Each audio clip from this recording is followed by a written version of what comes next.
प्रशासन शामिल है इस पूरे कांड में।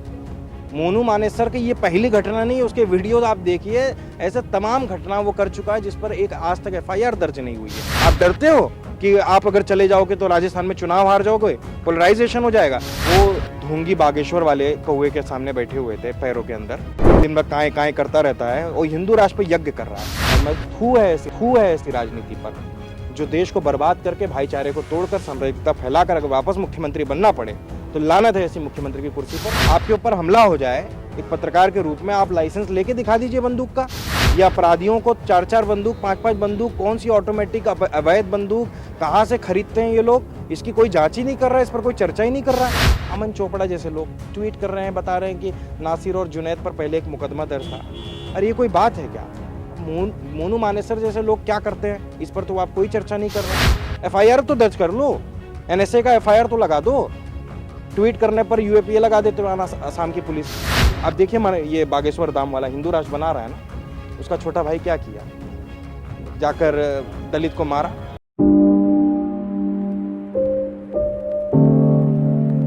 भरतपुर के 2 नौजवान नासिर और जुनैद हरियाणा के भिवानी में जिंदा जला दिए गए। उसका आरोप गोरक्षकों पर है।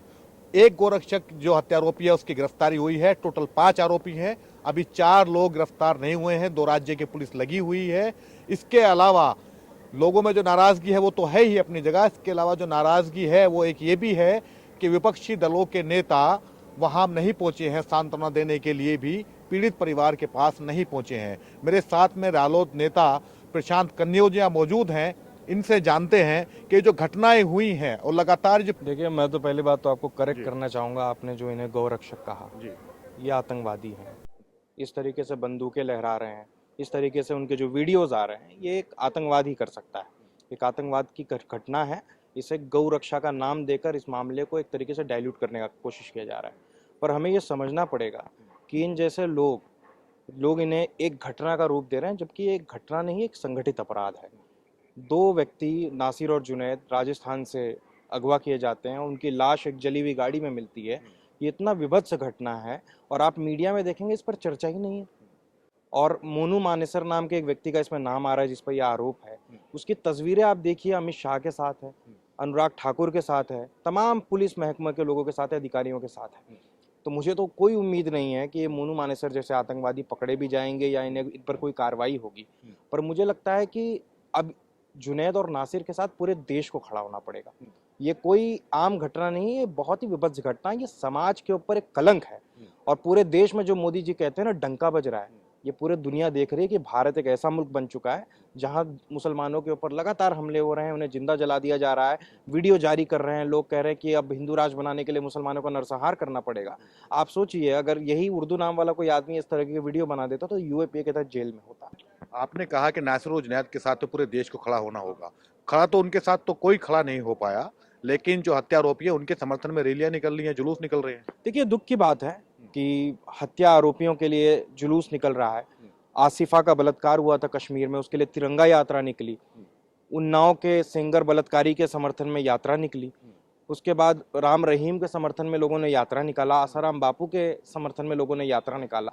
तो इस सरकार का, भाजपा आरएसएस के लोगों का चरित्र है कि बलात्कारी, व्यभिचारी ऐसे लोगों के समर्थन में जुलूस निकालकर एक तरीके से राष्ट्रीयता का तमगा देना। जैसे अडानी के ऊपर खुलासा हुआ तो अडानी ने कहा कि ये मोदी पर, ये अडानी पर नहीं, ये देश पे हमला है। तो सभी चीजों को ये देश से कैसे जोड़ लेते हैं? मोदी देश है क्या? और सवाल ये है कि ये जो लोग हैं, ये कौन लोग हैं? सत्ता संरक्षण प्राप्त लोग हैं जिन पर कोई कार्रवाई नहीं हो रही है। मैं तो कह रहा हूँ, राजस्थान का जो मुख्यमंत्री हैं गहलोत जी, उनको तो शर्म आनी चाहिए कि उनके राज्य के 2 व्यक्तियों को अगवा करके हरियाणा में जाके हत्या कर दी गई। उन्होंने एक शब्द नहीं कहा इसके ऊपर। ट्वीट क्या है उन्होंने? नहीं, ट्वीट से क्या होता है? ट्वीट वो लोग करते हैं जिनके पास संसाधन, ताकत नहीं है। भाई, आप मुख्यमंत्री, आपके कलम में ताकत है। आपने कन्हैया लाल के लिए जो तत्परता दिखाई, आप पहुंच गए, तुरंत फास्ट ट्रैक कोर्ट बना दिया, वो आपने इनके लिए क्यों नहीं दिखाया? वो आपने दलित मूछ रख लेता है, उसकी हत्या हो जाती है, उसके लिए तो आपका कोई भावना नहीं दिखती आपके मन के अंदर। तो ये जो घटनाएं हैं, ये अशोक गहलोत के चरित्र को प्रमाणित करती हैं और साथ ही साथ कांग्रेस के भी चरित्र को प्रमाणित करती हैं कि कांग्रेस, राहुल गांधी जी कह रहे हैं भारत जोड़ो यात्रा, क्या नासिर जुनैद भारत जोड़ो की परिकल्पना का हिस्सा नहीं है क्या? उन्होंने कहा था नफरत के बाजार में मोहब्बत की दुकान खोल रहा हूँ। मैं पूछ रहा हूँ कि उसमें क्या मुसलमान नहीं आते? नफरत के बाजार में मोहब्बत की दुकान खोलने की बात वो कर रहे हैं। दुकान तो व्यापारी खोलता है। जब उन्होंने कहा कि मैं दुकान खोल रहा हूं तो ये व्यापारी का काम है। व्यापारी या तो पैसा लेता है या तो वोट लेता है। तो नफरत की दुकान, नफरत के बाजार में मोहब्बत की दुकान नहीं, नफरत के बाजार में वोटों की दुकान। अभी इनके मुख्य नेता प्रतिपक्ष हैं मध्य प्रदेश में, कमलनाथ, वो ढोंगी बागेश्वर वाले कौए के सामने बैठे हुए थे पैरों के अंदर। वो दिन भर काय काय करता रहता है और हिंदू राष्ट्र पे यज्ञ कर रहा है। आप जाके उसके चरणों में बैठे। एक तरफ राहुल जी कह रहे हैं मैं नफरत के बाजार में मोहब्बत की दुकान खोलने आया, नफरत के बाजार में उससे बड़ा मॉल खोलने आए। बोलने से कुछ नहीं होता। यह बड़ा आरोप लगा रहे हैं। नहीं, मोदी जी कह रहे हैं ना सबका साथ सबका विकास। बोल तो मोदी जी ने सुना आपने जब से प्रधानमंत्री बने उन्होंने कहा मुसलमानों को कटवा देना चाहिए? कभी नहीं कहा। तो कहने से कुछ नहीं होता। आपके पास संसाधन है, आपके पास पार्टी है, आपके लोग मुख्यमंत्री हैं। आपसे हम बयान की उम्मीद नहीं करते, आपसे हम एक्शन की उम्मीद करते हैं। हाथरस में मामला हुआ, प्रियंका जी चली गई। आगरा में मामला हुआ, चली गई। लखनऊ में कोई मामला हुआ, चली गई। अरे भाई, नासिर जुनैद के कांटे लगे हैं क्या? क्या वो इस देश के नागरिक नहीं है क्या? क्या उनके उनके परिवार के लोग इस देश में नहीं रहते, टैक्स नहीं देते? आप डरते हो कि आप अगर चले जाओगे तो राजस्थान में चुनाव हार जाओगे, पोलराइजेशन हो जाएगा? अगर यही बीजेपी की पिच पे आपको खेलना है तो मुझे माफ करिएगा कि अगर मुझे हिंदुत्व की, जिसको भी हिंदुत्व की बात करनी है, कांग्रेस कह रही है हम सॉफ्ट हिंदुत्व खेलेंगे। भाई, हिंदुत्व सॉफ्ट और हार्ड कुछ नहीं होता। हिंदुत्व हिंदुत्व होता है। जहर जहर होता है। कम खतरनाक जहर खाओगे तो लेट मरोगे, और ज्यादा तगड़ा जहर खा लोगे तो तुरंत मरोगे। तो मरना दोनों ही स्थिति में है। तो ये पॉलिटिक्स कभी भी आइडियल पॉलिटिक्स नहीं हो सकती।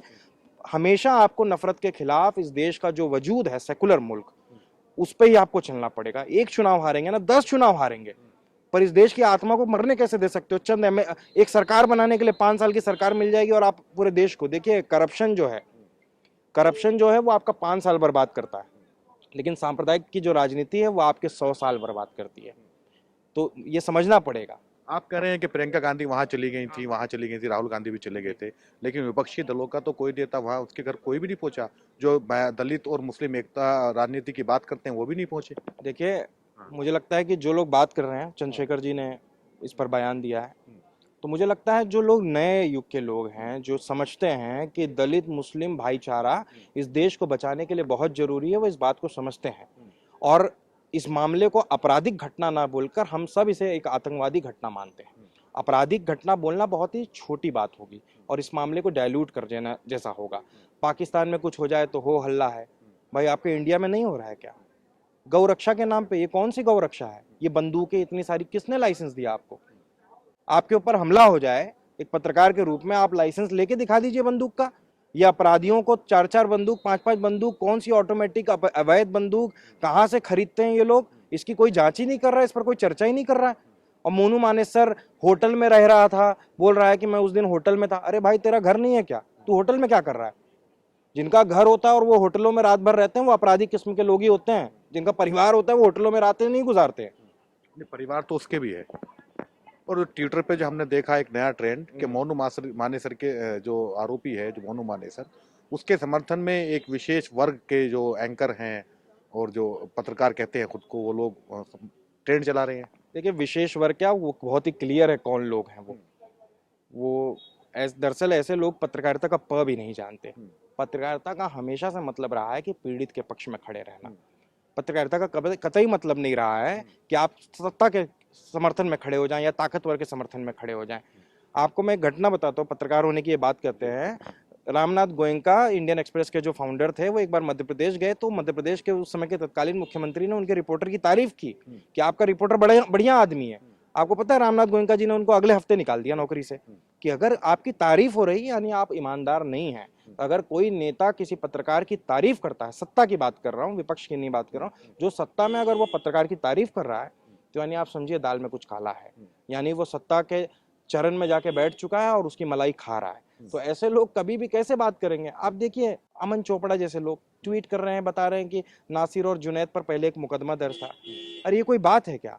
मोनू मानेसर जैसे लोग क्या करते हैं इस पर तो आप कोई चर्चा नहीं कर रहे हैं।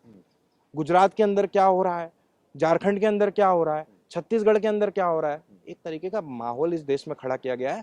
और मैं कहता हूँ कि जो लोग, खासतौर पे मैं मुसलमानों की बात नहीं करता, लेकिन अगर दलित पिछड़ों के जो लोग हैं वो समझ रहे हैं कि हिंदू राष्ट्र से मुसलमानों को खतरा है, तो कोई खतरा नहीं। हिंदू राष्ट्र से मुसलमानों का कोई खतरा नहीं है। हिंदू राष्ट्र अगर ये देश बना तो ये सबसे ज्यादा नुकसानदायक होगा महिलाओं के लिए, दलितों के लिए, पिछड़ों के लिए, मुसलमानों के लिए नहीं है। हिंदू राष्ट्र का आपने जिक्र किया, कल एक बजरंग मणि है सीतापुर हाँ। के, उत्तर प्रदेश के, उन्होंने कल एक बयान दिया कि हाँ। मुसलमानों का नरसंहार जरूरी है हिंदू राष्ट्र बनाने के लिए। और आज कर्नाटक में जो प्रमोद मुतलिक है, श्री राम सेना का अध्यक्ष है, उसने भी एक बयान दिया है कि एक लड़की अगर हमारी जाती है तो हम 10 लड़की उठाकर लाएंगे। नहीं, इस तरीके की घटनाएं, ये तो इन्फ्रिंज एलिमेंट है मोदी जी के ऐसे हिसाब से। ऐसे बयान मोदी जी के कैबिनेट में मंत्री लोग दे चुके हैं। अगर हम इन्फ्रिंज को बात कर रहे हैं कि ये चलो असामाजिक तत्व हैं, लेकिन देश के ऊपर संवैधानिक पद पर बैठे लोग देश के गद्दारों को, गोली मारो सालों को, केंद्रीय मंत्री कह रहा है रोड पर, सड़क पर उतर के। तो ये जो लफंगई और गुंडई वाली जो भाषा है, ये भाषा आ कहां से रही है? आप मोदी जी के पुराने कभी भाषण निकाल के देखिएगा, पुराने, जब वो मुख्यमंत्री नहीं थे, आपको लगेगा कि आप सुरेश चौहान के जैसे को सुन रहे हैं। आप जैसे ये लफंगे जो मार्केट में घूम रहे हैं उनको सुन रहे हैं। पद पे आने के बाद रिफाइन हो गए, उनकी स्पीच कोई लिखने वाला है, टेलीप्रॉम्प्टर में देखकर बोलते हैं तो सीमित तरीके से, संयम तरीके से बोलते हैं, लेकिन वो भी इसी प्रोजीजी से निकले हैं। आप समझिए, अगर इस तरीके के आइडेंटिकल भाषा का प्रयोग हर कोई कर रहा है तो यानी कि ये अलग अलग ट्रेनिंग नहीं है, एक ही स्कूल के स्टूडेंट है, वो है आरएसएस, बजरंग दल, विश्व हिंदू परिषद के लोग। अच्छा, क्या कारण है कि, आखिरी सवाल है, क्या कारण है कि 2 राज्य की पुलिस लगी हुई है, 4 आरोपी नहीं पकड़ पा रही है? अरे भाई, कैसे पकड़ लेगी? प्रशासन शामिल है इस पूरे कांड में। मोनू मानेसर की ये पहली घटना नहीं है, उसके वीडियो आप देखिए, ऐसे तमाम घटना वो कर चुका है जिस पर एक आज तक एफआईआर दर्ज नहीं हुई है। तो जिस पुलिस ने, जिस प्रशासन ने उसे संरक्षण देके रखा है, वो कैसे उसको पकड़ने देगी? कैसे पकड़ लेगी जाकर? ये सब फर्जी बातें हैं। सत्ता संरक्षण प्राप्त है। और गहलोत सरकार की मैं बात करता हूं, गहलोत जी को अभी तक कोई ऐसा, अब अमन चोपड़ा के ऊपर ही आप देख लीजिए, जब मुकदमा हुआ, किया गिरफ्तार? कभी नहीं करेंगे गिरफ्तार, क्योंकि गहलोत जी जो है वो हिंदुत्व की राजनीति करना चाहते हैं, क्योंकि उन्हें दोबारा मुख्यमंत्री बनना है। और मैं थू है ऐसी राजनीति पर, जो देश को बर्बाद करके, भाईचारे को तोड़कर, सांप्रदायिकता फैलाकर अगर वापस मुख्यमंत्री बनना पड़े तो लानत है ऐसी मुख्यमंत्री की कुर्सी पर। और गहलोत जी को तो छोड़ देनी चाहिए राजनीति। अगर आप मुख्यमंत्री बनकर कोई रेवोल्यूशन नहीं ला पा रहे हैं, कोई समाज में बदलाव नहीं ले पा रहे हैं, तो आपका राजनीति करके क्या मतलब है? अगर हम लोग पॉलिटिक्स में हैं तो पॉलिटिक्स में we are here to change something. हम मैनिफेस्टो बनाते हैं तो हम ये अपनी इच्छाएं लिखते हैं कि हम मैनिफेस्टो बना तो गरीबों को ये मिलना चाहिए, एजुकेशन में ये मिलना चाहिए, महिलाओं को सुरक्षा मिलनी चाहिए। ये उद्देश्य के साथ आप राजनीति में आते हो। कोई कहे आप मुख्यमंत्री बन जाओ, लेकिन आप कुछ नहीं कर सकते, तो क्या फायदा ऐसा मुख्यमंत्री बन के? ऐसे तो गुंडे लोग हैं। ये गौ रक्षा के नाम पर इस देश के अंदर एक संगठित अपराध चल रहा है, जिसको सत्ता का संरक्षण प्राप्त है। मुझे लगता है कि ऐसे लोगों पर यूएपीए के तहत, एनएसए के तहत क्यों मुकदमा नहीं दर्ज होता? मोनू मानेसर पे चलो पुलिस ढूंढ रही है ना, चलो यूएपीए पे मुकदमा तो दर्ज कर लो, एफआईआर तो दर्ज कर लो, एनएसए का एफआईआर तो लगा दो। ट्वीट करने पर यूएपीए लगा देते हो असम की पुलिस। तो देखिए, ये बहुत गंभीर सवाल है। और मैं सभी लोगों से कहना चाहता हूं, आपके दर्शकों से, खासतौर पर दलित पिछड़े लोगों से, कि इस देश को बचाने के लिए दलित, पिछड़ा, मुसलमान, आदिवासी, ईसाई, सिखों को, सबको साथ आना पड़ेगा। इस देश को हम कभी भी हिंदू राष्ट्र नहीं बनने देंगे। हिंदू राष्ट्र अगर ये देश बनता है तो इसका सबसे बड़ा खामियाजा इस देश के दलितों को, पिछड़ों को भुगतना पड़ेगा, मुसलमानों को नहीं भुगतना पड़ेगा। ये एक गलत धारणा है। मुसलमान लड़ रहा है, मुसलमान कम्युनिटी के अंदर एक पॉलिटिकल कॉन्शियस है, वो जानता है कि उनका बुरा कौन चाहता है। लेकिन सबसे दुखद बात है, दलित पिछड़े नहीं समझ रहे हैं कि ये भारतीय जनता पार्टी, आरएसएस के लोग, कभी, ये मनुवादी लोग हैं, ये कभी भी आपको सत्ता में आने नहीं देंगे, विश्वविद्यालय में घुसने नहीं देंगे, आपको पार्लियामेंट में नहीं आने देंगे, आपको पढ़ने नहीं देंगे, आपका आरक्षण को खत्म करने का काम करेंगे। तो हिंदू राष्ट्र की परिकल्पना में आप देखिए, पुराने जमाने में जब हिंदू राष्ट्र था, जब मुगल नहीं आए थे, तब दलित पढ़ पाता था क्या? कमा पाता था क्या? धन अर्जित कर पाता था? संपत्ति नहीं ले पाता था? तो वही सिस्टम वापस आएगा। तो ये जो लोग हिंदू राष्ट्र के नाम पर, दलित पिछड़े भी कुछ लोग चिल्ला रहे हैं ना बंदरों की तरह, ये सबसे पहले जूते इनको पड़ेंगे। और अब देखिए, ये बागेश्वर धाम वाला हिंदू राष्ट्र बना रहा है ना, उसका छोटा भाई क्या किया? जाकर दलित को मारा। तो हम लोग तो संदेश देते हैं कि भाई, हम समझा देना चाहते हैं इन मनुवादियों को, जो 3% लोग हैं, जो ताड़ने का अधिकारी हमको समझते हैं, कि इन मनुवादी कीड़े हैं, जो ये कीड़े हैं, इनका इलाज बेगौन से होना चाहिए, और नहीं होगा तो हमारे पास पैरागॉन भी है, हम उससे इलाज कर देंगे किसी दिन इनका।